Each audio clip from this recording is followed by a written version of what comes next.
কয়জন ডাক্তার আজকে অ্যাবসেন্ট এখানে চিফ ম্যানেজমেন্ট বলতে পারে না। সবচেয়ে খারাপ যা কয়জন ডাক্তার আজকে অনুপস্থিত এটা জানতে পারলাম না, এখন পর্যন্ত বলতে পারে না, দিতে পারেন না। ডাক্তার দেরিতে আসে এটা খবর রাখে না। সবচেয়ে অমানবিক যেটা সারপোকা, যেটাকে আমরা উলুশ বলি, বিছানার মধ্যে ভর্তি রুগীদের তো এটা পাগলের, তো এটা মানসিক রুগীদের হসপিটাল, অ্যাটেন্ডেন্ট থাকে সাথে, এরা ঘুমাইতে পারে না।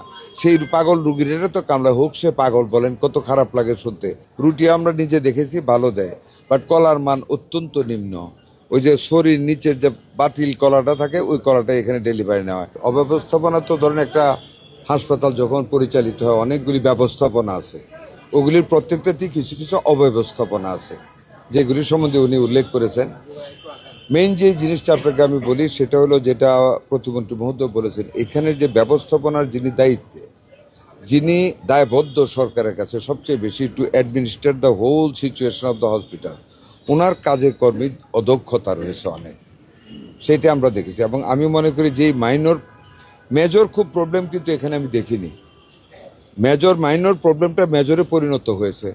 যেমন এই যে টিকেটিং সিস্টেমটা যেটা করেছে, মেশিন আছে, টোনার নেই, এটা দায়িত্ব ছিল কিন্তু আমার ডাইরেক্টরের দেখার, উনি দেখেন নাই। Lack of performing the responsibility in details, সেটার অভাব রয়েছে। RICL TMX, যুগের পর যুগ স্থাপনা থাকে মজবুত।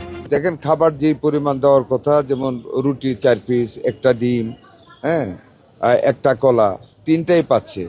ডিমের ভিতরে কুসুমটা পচা দেয় কিনা কয়েকটা রুগীকে জিজ্ঞেস করছে, বলছে না ভালো দেয়। রুটি আমরা নিজে দেখেছি ভালো দেয়, বাট কলার মান অত্যন্ত নিম্ন। ওই যে শরীর নিচের যে বাতিল কলাটা থাকে, ওই কলাটা এখানে ডেলিভারি নেওয়া হয়।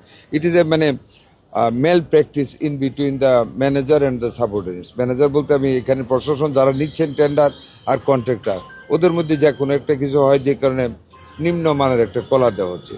সবচেয়ে অমানবিক যেটা সারপোকা, যেটাকে আমরা উলুশ বলি, বিছানার মধ্যে ভর্তি রুগীদের তো এটা পাগলের, তো এটা মানসিক রুগীদের হসপিটাল, অ্যাটেন্ডেন্ট থাকে সাথে, এরা ঘুমাইতে পারে না। সেই পাগল রুগীরা তো কামলা হোক, সে পাগল বলেন, কত খারাপ লাগে শুনতে। ভর্তি ওইটা আমরা নিজে, এখন আমরা যারা কন্ট্রাক্ট নিয়েছে ওই সারপোকা এগুলি মারার জন্য, ওনার সাথে কথা বলেছি, উনি কিছু প্রবলেমের কথা বলেছে। এগুলি অ্যাকচুয়ালি প্রবলেম না, যদি ডাইরেক্টর সাহেব নিজে সিরিয়াস হতে। দেয়ার আর স্পেসেস, যে এটা কন্ট্রোল করার মতো জায়গা এখানে আছে, যদি আমি সিনসিয়ার হই। সেই সিনসিয়ারিটির অভাব পেয়েছে, যেটা প্রতিমন্ত্রী মহোদয় বলেছে। ওইটা এখানে টোনার নেই, এটা কিন্তু আগেই দেওয়া উচিত ছিল, যে এতগুলি রুগী হবে। আমি তো জানি না, আমি যেহেতু এখানে আছি, আমি if I was the director, তা আমি তো জানবো এত রুগী ডেলি আসে। সেই টোনারটা আগেই ব্যবস্থা রাখা উচিত ছিল। টোনারের অভাবে এখানে অনেক hue and cry, long queue, এগুলি করে নাই। এই জিনিসগুলি অব্যবস্থাপনা আছে, কন্ডেমনেশন প্রপারলি হচ্ছে না। কয়জন ডাক্তার আজকে অ্যাবসেন্ট এখানে চিফ ম্যানেজমেন্ট বলতে পারে না। মোস্ট সবচেয়ে খারাপ যা কয়জন ডাক্তার আজকে অনুপস্থিত এটা জানতে পারলাম না, এখন পর্যন্ত বলতে পারে না, দিতে পারেন না। ডাক্তার দেরিতে আসে এটা খবর রাখে না। এই জন্য আমরা বলেছি আমরা নেক্সট উইক আবার যে কোনো দিন 8:30টার সময় এসে দাঁড়ায় থাকবো, ফিজিক্যালি দেখবো কয়জন ডাক্তার আছেন বা কয়জন ডাক্তার নেই। যেটুক প্রবলেম আছে, রুগী তো বেশি থাকবে, আমাদের জনসংখ্যার আধিক্য হেতু আমাদের অ্যাকোমোডেশন ফেসিলিটিস কম, প্রবলেম থাকবে। কিন্তু যেই প্রবলেমগুলি আছে, এগুলো কিন্তু আমরা ভালো মানুষ হলে এই প্রবলেমগুলি থাকার কথা না।